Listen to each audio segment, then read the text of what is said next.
उसके बाद स्टूडेंट हम देखते हैं कोऑर्डिनेशन नंबर क्या होता है। तो कोऑर्डिनेशन नंबर की डेफिनेशन है the total number of atoms of ligands that can coordinate to central metal atoms. यानी स्टूडेंट आपके पास जो नंबर ऑफ एटम्स हैं ligand, total number of atoms of ligands जो कि कोऑर्डिनेट कर रहे होंगे सेंट्रल मेटल एटम के साथ, उसको उसका क्या कहेंगे, उस मेटल का कोऑर्डिनेशन नंबर कहेंगे। आइए स्टूडेंट इसको एक एग्जाम्पल से देखते हैं ताकि आपको पता चल जाए कि कोऑर्डिनेशन नंबर क्या होगा किसी भी एटम का जो कि आपका ट्रांजिशन एटम है। देखिए स्टूडेंट, अगर मैं बात करूं K4Fe जो कि हम बार बार बात करते आ रहे हैं, FeCN, यहाँ पे आएगा Cn, यहाँ पे आ जाएगा 6। तो यहाँ पे जो आयरन आइन है यानी Fe+2 का जो कोऑर्डिनेशन नंबर होगा वो कितना होगा, वो डिपेंड करेगा कि यहाँ पे लीजेंड के कितने एटम है। 6 एटम है और एक पे -1 चार्ज है, तो ये 6 इलेक्ट्रॉन इसको डोनेट कर सकता है। तो इसका कोऑर्डिनेशन नंबर यहाँ पे क्या होगा स्टूडेंट, 6 होगा। तो ये पहले आपके जहन में आ जाना चाहिए। उसके बाद स्टूडेंट जो हम नेक्स्ट एग्जाम्पल जो पढ़ते आ रहे हैं CuNH3 4 और फिर बाहर है SO4। अब यहाँ पे जो कॉपर आइन है वो आपका सेंट्रल मेटल एटम है। तो सेंट्रल मेटल एटम जिसके पर +2 चार्ज है, इसका कोऑर्डिनेशन नंबर स्टूडेंट कितना होगा, क्योंकि देखें एक के पास एक लोन पेयर है तो 4 के पास 4 लोन पेयर है जो इसको डोनेट हो सकते हैं। तो यहाँ पे इसका कोऑर्डिनेशन नंबर आपका 4 हो जाएगा।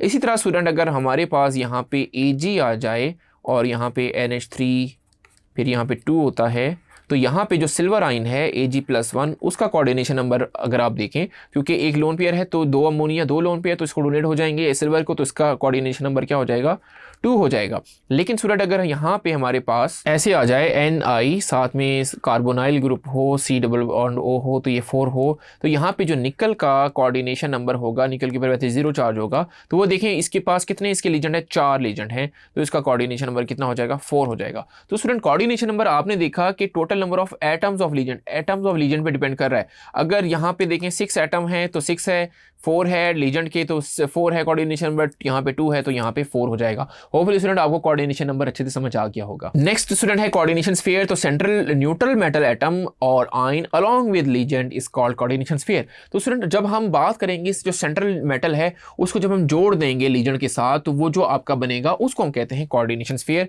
आइए मैं इसकी एग्जांपल आपको देता हूँ तो आपको क्लियर हो जाएगा। फॉर एग्जांपल हमने जब बात की K4Fe यहाँ पे आ गया, Cn यहाँ पे आ गया 6, तो अब इसमें कोऑर्डिनेशन स्फीयर क्या है, देखिए सेंट्रल मेटल एटम आपका ये रहा और उसके बाद आपका सेंट्रल न्यूट्रल मेटल एटम है अलोंग विद लीजेंड, ये आपका लीजेंड है। इन दोनों को मिला के आपका क्या बनेगा, कोऑर्डिनेशन स्फीयर बनेगा। तो यहाँ पे आपका जो कोऑर्डिनेशन स्फीयर बनेगा वो बनेगा FeCN6 और इसके ऊपर चार्ज जो है वो आएगा -4। नेक्स्ट स्लाइड में हम इसके चार्ज भी निकालेंगे कि इस चार्ज कैसे आता है। इसी तरह स्टूडेंट एक और एग्जांपल लेते हैं जो कि हम बार बार उसको भी देखते आ रहे हैं। CuNH3 यहाँ पे आ गया 4 एंड SO4। तो अब आप ये देखें यहाँ पे जो आपका कोऑर्डिनेशन स्फीयर बनेगा, तो ये रहा आपका सेंट्रल मेटल एटम, ये रहा आपका लीजेंड, इन दोनों को मिला दें तो आपका कोऑर्डिनेशन स्फीयर बन जाएगा। तो यहाँ पे आ जाएगा CuNH3 4, खाली इतना, ये आपका क्या बन जाएगा, कोऑर्डिनेशन स्फीयर जिसके ऊपर +2 चार्ज होगा। तो स्टूडेंट ये चार्ज कैसे आता है, आइए इसको भी देख लेते हैं। Charge on coordination sphere, charge क्या होता है, algebraic sum of charges present on central metal ion and total charge on the ligand. यानी जो लीजेंड्स पे चार्ज होगा और जो सेंट्रल मेटल एटम पे चार्ज होगा उनको आपने सम कर देना है, तो आपका कोऑर्डिनेशन स्फीयर पे चार्ज आ जाएगा। फॉर एग्जाम्पल स्टूडेंट जो अब अगर हम बात दोबारा करें K4FeCN6, तो स्टूडेंट सबसे पहले इसका कोऑर्डिनेशन स्फीयर अलग कर लेते हैं। कोऑर्डिनेशन स्फीयर आपका क्या था, FeCN यहाँ पे था 6 और इसके ऊपर मैंने चार्ज क्या बताया था ओवरऑल, वो चार्ज अब हम निकालेंगे। पहले पिछले साइड में मैंने बताया हुआ, लेकिन अब हम यहाँ पे निकालेंगे। देखिए student charge on Cn negative, एक Cn नेगेटिव पे होता है एक -1 चार्ज, लेकिन हमारे पास कितने चार्ज एक्चुअली कितने Cn है, चार्ज ऑन 6 Cn नेगेटिव, तो कितना हो जाएगा, -6 हो जाएगा। अब आप देखें आयरन पे क्या चार्ज होगा, आयरन पे +2 चार्ज होगा, चार्ज ऑन Fe, तो वो क्या होगा स्टूडेंट +2। अब आप इन दोनों को सम कर दें तो ओवरऑल चार्ज क्या हो जाएगा, -6 + 2 विच इज़ इक्वल टू -4, और यही -4 मैंने यहाँ पे लिखा हुआ है। लेकिन स्टूडेंट यहाँ पे एक ट्रिक भी है जो कि आप यूज़ कर सकते हैं। फॉर एग्जाम्पल वो ट्रिक क्या है कि एक जो पोटाशियम होता है उस पर +1 चार्ज होता है, क्योंकि ग्रुप नंबर 1 में ऑक्सीडेशन स्टेट से आपको पता है, तो ये हो जाएगा +4, ये ओवरऑल हो जाएगा +4। तो एक कैटाइन होगा +4, तो एनाइन क्या होगा, -4 होना चाहिए। अब ये -4 कैसे आएगा, तो उसके लिए आपको ध्यान में रखें कि आपको Cn का तो पता होना चाहिए कि -1 होता है Cn पे, तो 6 का कितना हो जाएगा, -6 हो जाएगा। अब आप इस सेंट्रल मेटल एटम का चार्ज बता सकते हैं कि -6 और यहाँ पे +2 होना चाहिए, ताकि ये क्या हो जाए, -4 हो जाए और काउंटर बैलेंस हो जाए +4 के साथ। सो फिर स्टूडेंट ये ट्रिक आपको अच्छे से समझ आ जाएगी। इस ट्रिक के जरिए एक और एग्जाम्पल लेते हैं ताकि आपको उसका भी समझ आ जाए कि कैसे आप यहाँ पे चार्ज निकाल सकते हैं सेंट्रल मेटल एटम का। फॉर एग्जाम्पल Cu था और फिर इसके साथ मैंने लिखा था अमोनिया, CuNH3 था,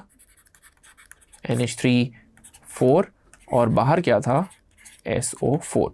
अब स्टूडेंट यहाँ पे देखें कैसे हम चार्ज निकाल सकते हैं। लाइक SO4 के ऊपर आप जानते हैं -2 चार्ज होता है, -2 चार्ज होता है, तो इसके ऊपर क्या आ जाएगा, इसके ऊपर +2 चार्ज आना चाहिए। अब वो +2 चार्ज कैसे होगा कि अमोनिया तो न्यूट्रल मॉलिक्यूल होता है, उसके ऊपर तो 0 चार्ज होना चाहिए, तो वो +2 किसकी वजह से आ रहा है, वो एक्चुअली कॉपर की वजह से आ रहा होगा, और कॉपर आप जानते हैं नॉर्मली वो +2 चार्ज में होता है। सो होपफुली स्टूडेंट आपको ये कोऑर्डिनेशन स्फीयर का चार्ज भी आप इस तरीके से निकाल सकते हैं, और ये ट्रिक ध्यान में रख के आप ओवरऑल चार्ज को मेंशन कर सकते हैं। होपफुली आपको ये सारी बातें about components of complex compound अच्छे से समझ आ गई होंगी। Thank you.